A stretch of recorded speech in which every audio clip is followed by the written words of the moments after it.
టీడీపీలో కోట్లకు సీట్ల వ్యవహారం దుమారం రేపుతోంది. కొలికపూడి వ్యవహారం చల్లారక ముందే మరో టీడీపీ కార్యకర్త మీడియా ముందుకు వచ్చారు.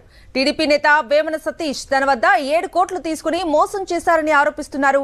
టీడీపీ కార్యకర్త సుధా మాధవి రైల్వే కోడూరు టికెట్ ఇప్పిస్తామని చెప్పి తన వద్ద 7 కోట్లు తీసుకున్నారని ఆరోపిస్తున్నారు. తన ఆస్తులు మొత్తం అమ్మి 7 కోట్లు వేమన సతీష్ కు ఇచ్చానని చెప్పారు బాధితురాలు.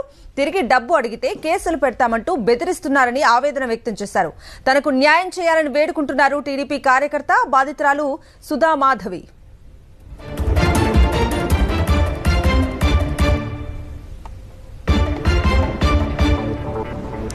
టీడీపీలో కోట్లకు సీట్ల వ్యవహారం దుమారం రేపుతోంది. కొలికపూడి వ్యవహారం చల్లారక ముందే మరో టీడీపీ కార్యకర్త మీడియా ముందుకు వచ్చారు. టీడీపీ నేత వేమన సతీష్ తన వద్ద 7 కోట్లు తీసుకుని మోసం చేశారని ఆరోపిస్తున్నారు. టీడీపీ కార్యకర్త సుధా మాధవి రైల్వే కోడూరు టికెట్ ఇప్పిస్తామని చెప్పి తన వద్ద 7 కోట్లు తీసుకున్నారని ఆరోపిస్తున్నారు. తన ఆస్తులు మొత్తం అమ్మి 7 కోట్లు వేమన సతీష్ కు ఇచ్చానని చెప్పారు బాధితురాలు. తిరిగి డబ్బు అడిగితే కేసులు పెడతామంటూ బెదిరిస్తున్నారని ఆవేదన వ్యక్తం చేశారు. తనకు న్యాయం చేయాలని వేడుకుంటున్నారు టీడీపీ కార్యకర్త బాధితురాలు సుధా మాధవి. వేమన సతీష్ గారు మేము ఇవన్నీ చేస్తున్నాం కదా సార్, అవి తెలుసుకున్న వేమన సతీష్ గారు మా దగ్గరకు వచ్చి నాకు చంద్రబాబు నాయుడు సార్ గారు తెలుసు,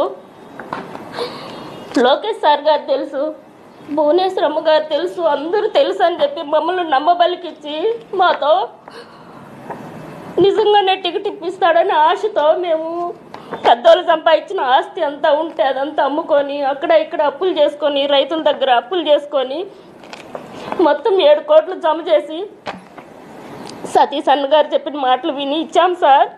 మేము మొత్తం డబ్బులు పోగొట్టుకున్నాం, ఇల్లు కూడా అమ్మేసుకొని నడు రోడ్లో పడి ఉన్నాం సార్. ఇప్పుడు మేము అది అడుగుదామని చెప్పి మేము తెలుగుదేశం పార్టీకి పోతుంటే సార్ మమ్మల్ని అడ్డగించి మమ్మల్ని దాని కారు మీద నెంబర్ కూడా లేదు సార్, దాంట్లో నన్ను నా భర్తను వేసుకొని తీసుకొని పోయినారు సార్ మమ్మల్ని. మళ్ళీ మా సార్ కాడికి వచ్చి మేము కేసు పెట్టి మా పిల్లలు వచ్చి సార్కి చెప్తే అప్పుడు మా సార్ ద్వారా మేము బయటకు వచ్చినాం సార్. మాకు ఈ న్యాయం జరగాల, మేము చంద్రబాబు నాయుడు సార్ దగ్గరికి పోయేదానికి ఆస్కారం లేదు. మొత్తం ఎక్కడ చూసినా ఆయన మనుషులే సార్. నాకు ఆయన మేము ఇప్పుడు డబ్బులు అడుగుతుంటే సేమ్ ఇదే ఫోటోలు పెడతాడు సార్, మాకు ఇదే ఫోటోలు పెట్టి నాకు వీళ్ళందరూ తెలుసు. నాకు పోలీస్ ఆఫీసర్ కూడా మా మామ మీరు ఏదన్నా చేస్తే ఇట్లా డబ్బులు ఇవ్వాలని నన్ను ఇది చేస్తే మిమ్మల్ని చంపేస్తామని చెప్పి మమ్మల్ని బెదిరిస్తున్నారు సార్. నేను నా పిల్లలు మేమంతా ఇంటి పట్టలు లేకుండా ఎక్కడో తల దాచుకుంటున్నాం సార్. దయచేసి మాకు న్యాయం చేయండి సార్ చంద్రబాబు నాయుడు సార్ గారు. ఈ సతీష్ అనే అతని దగ్గర నుంచి మా ప్రాణరక్షణను దయచేయండి సార్. మాకు మా డబ్బులు మాకు ఇప్పిండి సార్. ఇంతకన్నా నేను ఏమీ చెప్పలేని స్థితిలో ఉన్నాను సార్. దయచేసి మాకు న్యాయం చేయండి సార్.